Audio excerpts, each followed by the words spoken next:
estudio Cerrando Brechas es un estudio extremadamente innovador que ha hecho el Banco Interamericano de Desarrollo de manera conjunta con el gobierno de Ecuador. Una pregunta fundamental en temas educativos y en temas educativos para niños pequeños es cómo se mide el impacto de un maestro sobre el aprendizaje y qué dimensiones de este maestro son las que determinan la calidad.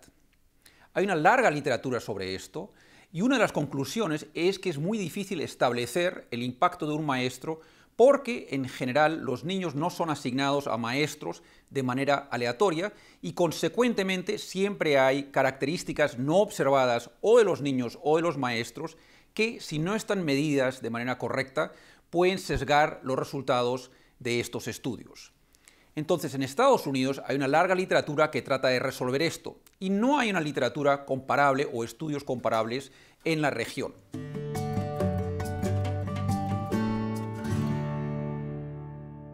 A pedido del Ministerio de Educación de Ecuador, lo que hicimos es asignar un cohorte de alrededor de 18.000 niños que ingresaban al sistema educativo a los 5 años de edad, en escuelas que tenían por lo menos 2 salones de kindergarten y asignar a estos niños de manera aleatoria a uno u otro maestro dentro de la misma escuela. Al asignarlos así, verdaderamente podemos ver cuál es el impacto de un maestro sobre el aprendizaje, porque los resultados que observamos por la asignación aleatoria no están determinados por las características no observables de estos niños, porque son idénticos los niños que recibe uno y otro maestro. Lo que pretende resolver el estudio, y que ahora ya ha podido contestar, es qué impacto tienen los maestros sobre el aprendizaje y qué sabemos sobre las razones por las cuales unos maestros son más efectivos que los otros en lo que se refiere a mejorar tanto el desarrollo como el aprendizaje de estos niños en sus primeros años.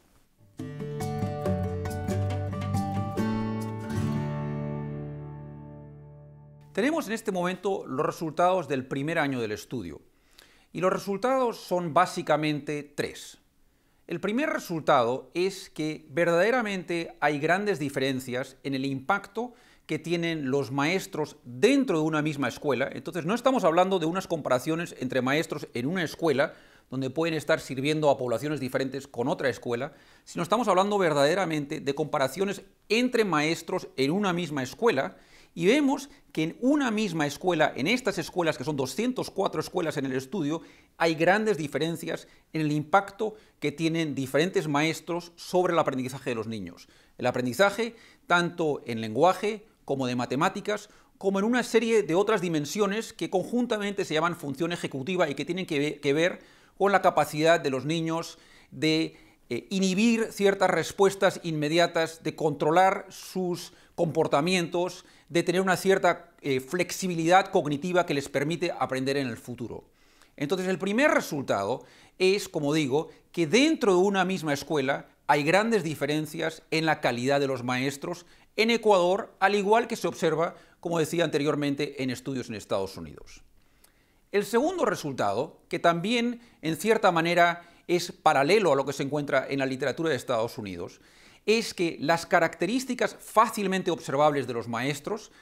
tales como si tienen tal o cual título, cuántos años de experiencia tienen, si son hombres o mujeres, no explican mucho, explican una fracción mínima de las diferencias en la calidad de los maestros, cuando la calidad es medida por el aprendizaje de los niños en sus salones. Entonces, tratar de distinguir un buen de un mal maestro en base a las características observables no es fácil y probablemente sea casi imposible,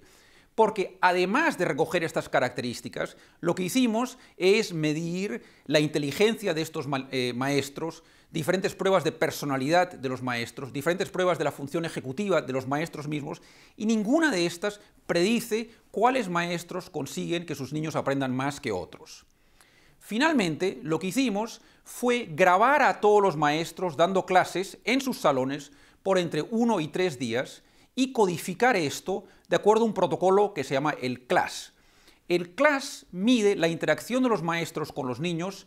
en 3 dimensiones que son 1, el apoyo socioemocional, 2, la organización del aula, hasta qué punto el aula funciona de tal manera que no hay problemas de comportamiento y demás, y 3, el apoyo pedagógico. Y lo que encontramos es que, a diferencia de las características que les decía anteriormente los maestros, los comportamientos de los maestros, la manera como dan clases, sí tiene un impacto sustancial e importante sobre el aprendizaje de los niños. Entonces, en cierta medida, lo que está diciendo esto es de que va a ser muy difícil ex ante seleccionar a mejores o peores maestros en base a una u otra prueba que les podamos aplicar, pero que al observar a los maestros, quizás en los primeros años en que están dando clases, sí podemos tener una mejor idea sobre cuáles son mejores o peores maestros, con miras a, por un lado, quizás a recapacitar a aquellos que no son tan buenos como podrían ser y eventualmente para aquellos que verdaderamente siguen con estas deficiencias, separarlos de la profesión docente.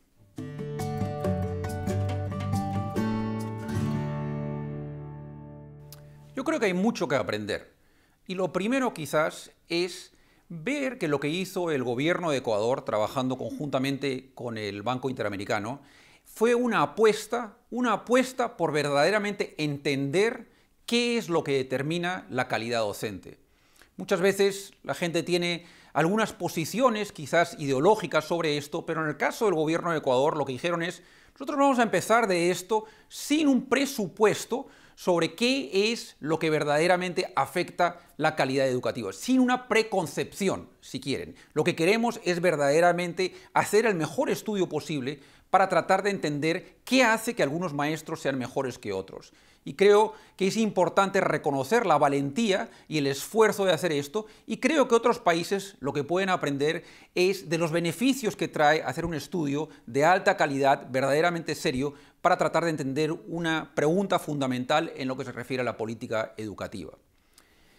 Los otros mensajes vienen ya más directamente de los resultados del estudio. Creo que hay dos o tres grandes mensajes que recalqué anteriormente. Primero, que aún dentro de las mismas escuelas hay grandes diferencias en la calidad de los maestros que dictan clases a niños, en este caso niños relativamente pequeños. Segundo, que si tratamos de ver cuáles maestros son mejores que otros en base, por ejemplo, a sus calificaciones, sus años de experiencia, sus pruebas de inteligencia, su rendimiento en diferentes pruebas, básicamente no podemos explicar nada de las diferencias en la calidad de los maestros. Muchos países de la región están haciendo un gran esfuerzo para diseñar este tipo de pruebas para ver, antes de que entren a la carrera docente, o quizás antes de que se les dé una plaza fija en la carrera docente, en base a estas pruebas, diferenciar entre buenos y malos maestros. Y lo que el estudio de Ecuador sugiere es que, por lo menos para maestros de niños pequeños, estos esfuerzos van a ser muy complicados y probablemente no resulten en una prueba que verdaderamente pueda diferenciar entre mejores y peores maestros, que también es lo que se encuentra en la literatura de Estados Unidos. Finalmente, el tercer gran mensaje, si quieren, es que lo que es fundamental no son tanto las características de un docente o el tipo de exámenes o el tipo de títulos que tiene, sino que lo que es fundamental es lo que este maestro o maestra en general hace dentro del aula, y que esto se puede medir, y que esto tiene un impacto fundamental sobre el aprendizaje de los niños, y eventualmente que esto es algo en lo cual se puede recapacitar a los maestros para tener un mejor impacto sobre el desarrollo de los niños pequeños y eventualmente en los primeros años del sistema educativo.